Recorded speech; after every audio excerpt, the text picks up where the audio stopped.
Hello बच्चों, स्वागत है आपका हमारे इस यूट्यूब चैनल मैथ गुरु 07 में। तो आज फिर हम लेके आए हैं उसी प्रकार का क्वेश्चन। अब इससे पहले हमने 2 क्वेश्चन डाले थे। उसमें था, एक क्वेश्चन में था कि दिखाइए कि कोई भी धनपूर्णांक, विषम धनपूर्णांक 6q + 1 6q + 3 के रूप का हो सकता है। और इसके बाद दूसरा एक सवाल हमने डाला था, वो था कि कोई पूर्णांक दिखाइए कि कोई पूर्णांक का वर्ग ऐसे दिया था कि 3m ऐसे कुछ करके दिया था, तो मुझे याद नहीं है। तो इस प्रकार क्वेश्चन दिया था। आज उसी सीरीज में एक ये घन वाला क्वेश्चन है, हमने आपको बताया था, ठीक है। तो ये क्वेश्चन क्या है? ये क्वेश्चन है यूक्लिड विभाजन प्रमेय का प्रयोग करके बताइए कि किसी धनात्मक पूर्णांक का घन, किसी धनात्मक पूर्णांक का घन 9m या 9m + 1 या 9m + 8 के रूप का होता है, ठीक है। तो ये हमें बताना है। अब इसको कैसे सॉल्व करेंगे? तो वही तरीका हम फिर से वही बताएंगे, वही तरीके से फिर से हम कोई धन पूर्णांक मान लेंगे। तो हमने माना x एक धनात्मक संख्या है, धनात्मक पूर्णांक है, पूर्णांक, ठीक है। हमने मान लिया कि x एक धनात्मक पूर्णांक है। तो यही संख्या, जैसे हमने कहा कि x एक धनात्मक पूर्णांक है, तो x के बराबर हम एक धनात्मक पूर्णांक मान लेंगे। x बराबर हमने एक धनात्मक पूर्णांक मान लिया 3p, मान लो आप 3p मान लिया, ठीक है। हमने ये एक धनात्मक संख्या मान ली 3p। तो जब x एक धनात्मक संख्या है, x एक धनात्मक पूर्णांक है, तो इसके बराबर भी तो 3p एक धनात्मक पूर्णांक होगा, बिल्कुल।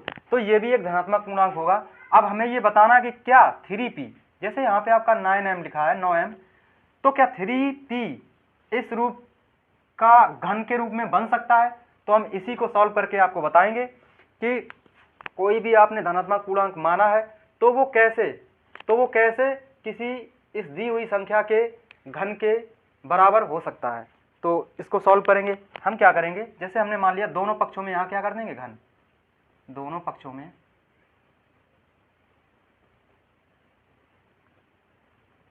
दोनों पक्षों का घन करने पर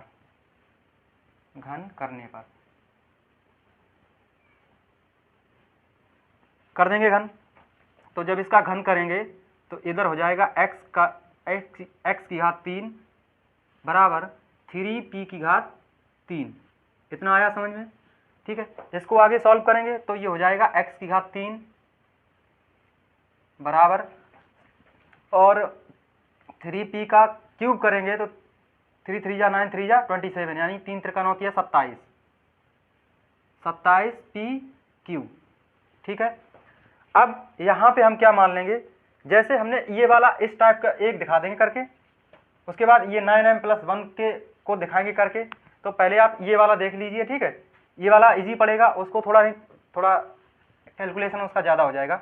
तो इसको हम आगे क्या बढ़ाएंगे, इसको ऐसे लिख सकते हैं कि x की घात 3 = इसको ऐसे लिख सकते हैं 9 × 3p क्यूब लिख सकते हैं, बिल्कुल। इसको इस प्रकार लिख सकते हैं 9 × 3p क्यूब, ठीक है। अब आपने क्या माना था, x बराबर 3p, आपने x बराबर 3p माना था। तो यहाँ पे आपने एक और पूर्णांक माना m बराबर, जो m आपका पूर्णांक, इसमें धन पूर्णांक था, तो m बराबर आपने कोई एक संख्या ये मान ली कि माना m बराबर जो है 3p क्यू है, 3p क्यू है। तो अभी आपको पता चलेगा ये क्यों माना। जैसे m बराबर आपने 3p क्यू माना, तो m की जगह पे या 3p की p क्यू की जगह पे p की घात 3 की जगह पे हम क्या रख देंगे, m। तो यहाँ पे m रखेंगे तो ये संख्या क्या बन जाएगी, ये संख्या हमारी बन के आ जाएगी x³ = 9, और 3p क्यू की जगह पे हम m रख सकते हैं, तो यहाँ पे m हो जाएगा। तो आपने देखा कि ये सॉल्व होके आया। इसका क्या मतलब है, इसका ये मतलब है कि यहाँ पे m का जो भी हम मान रखेंगे, ये m का, क्योंकि m एक धन पूर्णांक संख्या ली है आपने, तो m का जो भी मान हम लेंगे यहाँ पे उठा के रखेंगे, जो भी मान यहाँ रखेंगे वो उसका घनमूल आएगा, यानी कि एक पूर्ण घन संख्या आएगी, यानी घन के रूप में एक संख्या मिलेगी। ठीक है, तो अब यहाँ पे जैसे आपने p बराबर कुछ भी लिया, p बराबर 1 लेंगे, 2 लेंगे, 3 लेंगे, क्योंकि p जो है उसमें एक धन पूर्णांक संख्या है, p भी एक धन पूर्णांक संख्या है, तो p बराबर जब 1 रखेंगे तो m बराबर कितना आ जाएगा 3, तो यहाँ पे 3 रखेंगे हम, यहाँ पे 3 रखेंगे तो यहाँ पे कितना आ जाएगा 9 या 27, यानी 27 3 का क्यूब रूट है, 3 का घनमूल है, तो हमें एक पूर्ण घन संख्या मिलेगी। समझ में आया आपको? इसके बाद हम जैसे p बराबर 2 ले लें, p बराबर जब यहाँ 2 रखेंगे तो ये कितना हो जाएगा 2 दूनी 4 दूनी 8 या 24, ठीक है, यहाँ पे रखेंगे, वो भी एक घन पूर्ण घन संख्या ही मिलेगी। और ये इसके रूप में आया बिल्कुल, x³ = 9m, यानी ये एक ऐसी संख्या है जो एक घन के रूप में बन सकती है। अब अगला वाला जो ये पार्ट है इसको भी हम आपको बता रहे हैं सॉल्व करके, अभी इतना समझ में आया होगा। इसके बाद हम यहाँ पे इसको इरेज कर देंगे, ये आपने समझ लिया होगा। अभी दूसरा पार्ट इसका उठा के हम बता रहे हैं सॉल्व करके।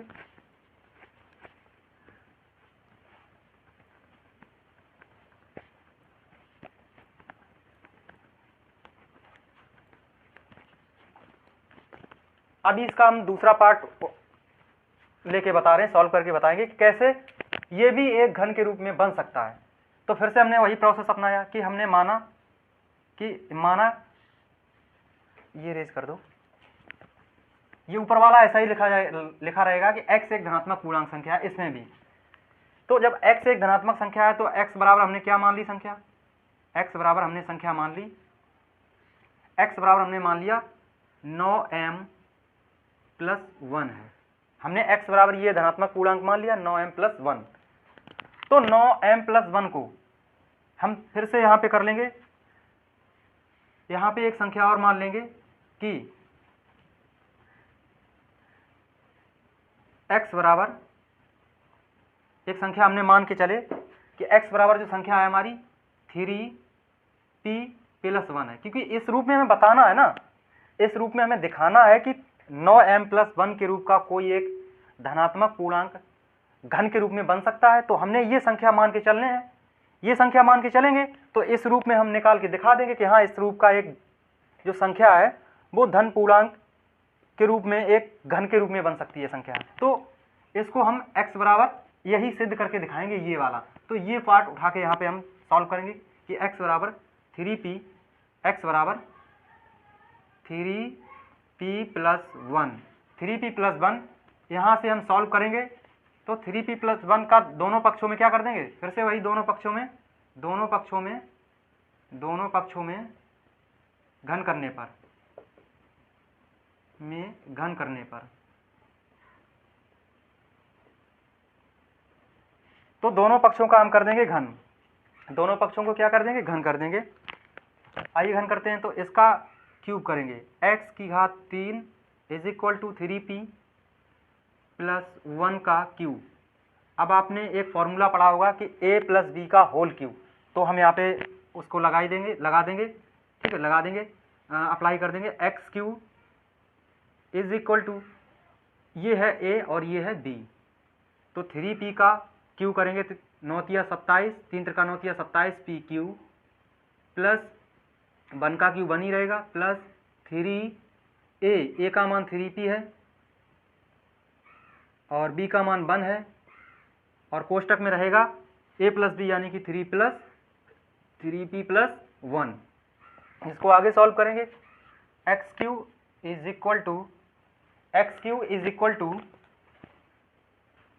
27 p³ और ये 3 त्रिका 9 का अंदर गुणा कर देंगे डायरेक्ट, 3 त्रिका 9, p का गुणा कर देंगे, 9 या 27 हो जाएगा, 27p² हो जाएगा, क्योंकि p एक ये है और एक ये, p² हो जाएगा। फिर प्लस 3 त्रिका 9, p का अंदर 1 में गुणा करेंगे तो 9p हो जाएगा, और +1 पीछे का आपका रखा है ये +1। आपने देखा इसमें से हम क्या 9p कॉमन ले सकते हैं? हाँ जी, यहाँ से हम 9p, यहाँ से देखिए आप x³ इज इक्वल टू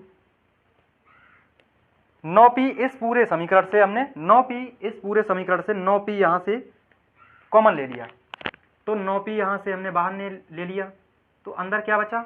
यहाँ पे बचा 9 तिया 27, 3p² प्लस यहाँ पे 3p बचेगा, क्योंकि हमने 9 कॉमन ले लिया है, 9 तिया 3 ये, और 1 p निकल गई बाहर, तो 1 p बची, प्लस यहाँ पे 9 ही कॉमन हमने ले लिया, 9 ही था, तो यहाँ पे बचेगा +1, और बाहर क्या है? +1। ठीक है, तो आपने क्या माना? आपने फिर से इस पूरी संख्या को m मान लिया। m बराबर धनात्मक पूर्णांक m बराबर 3p² प्लस 3p प्लस 1। ये m बराबर एक पूर्णांक, ये ऐसा पूर्णांक है कि जो भी हम p का मान लेंगे यहाँ पे रखेंगे, तो m का जो भी मान मिलेगा वो वह एक सॉरी, यहाँ पे आप p मत कॉमन लीजिए, p ना लीजिए, p कॉमन नहीं आएगा, p वहीं रहेगा, तो यहाँ पे 3 घात कर लीजिए pq, और यहाँ पे p² कर लीजिए, और यहाँ पे क्या बचेगा? p, यहाँ पे क्या बचेगा? p, यहाँ पे p कर लीजिए, तो यहाँ पे p हो जाएगा। अब जो भी हम p का मान यहाँ पे लेंगे, जो भी p का मान यहाँ पे लेंगे, यहाँ पे रखेंगे, तो m एक धनात्मक पूर्णांक संख्या मिलेगी, और यहाँ पे रखेंगे, यहाँ पे m का मान, तो आपने इस पूरे को m मान लिया, तो अब ये क्या सॉल्व हो गया? x³ is equal to x³ is equal to 9 बाहर है, और इस पूरे की जगह पे हम रख सकते हैं m, तो यहाँ m प्लस बाहर क्या है? 1। तो आपने क्या देखा कि यही आपको सिद्ध करके दिखाना था कि क्या कोई ऐसी संख्या धनात्मक पूर्णांक संख्या हो सकती है जिसका घन 9m + 1 के रूप का हो सकता है। देखिए आप x³ घन के रूप में है, x³ is equal to 9m + 1 के रूप में बन के आ गया, और हमें यही सिद्ध करके आपको दिखाना था। तो इस प्रकार इस क्वेश्चन को हम सॉल्व करेंगे। बहुत ही सरल तरीके से हमने आपको बता दिया, कतई बिल्कुल आपको कंफ्यूजन में नहीं रहना है कि हम क्या इसमें माने, क्या करें। आपको सिंपली x बराबर एक ऐसी संख्या माना, पहले तो आपको एक धनात्मक संख्या मान लेनी है कि x एक ऐसी धनात्मक संख्या है। ठीक है, तो इसके बाद आप एक अपने मन से x बराबर धनात्मक पूर्णांक 3p या 3q कुछ भी मान लें, इस प्रकार का आप एक धनात्मक पूर्णांक मान लें। उसके बाद क्योंकि घन के रूप में करना है, तो दोनों पक्षों का हम घन कर लेंगे।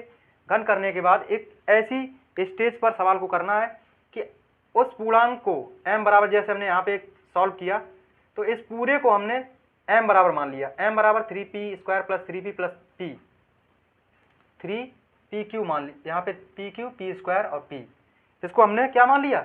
इसको m मान लिया।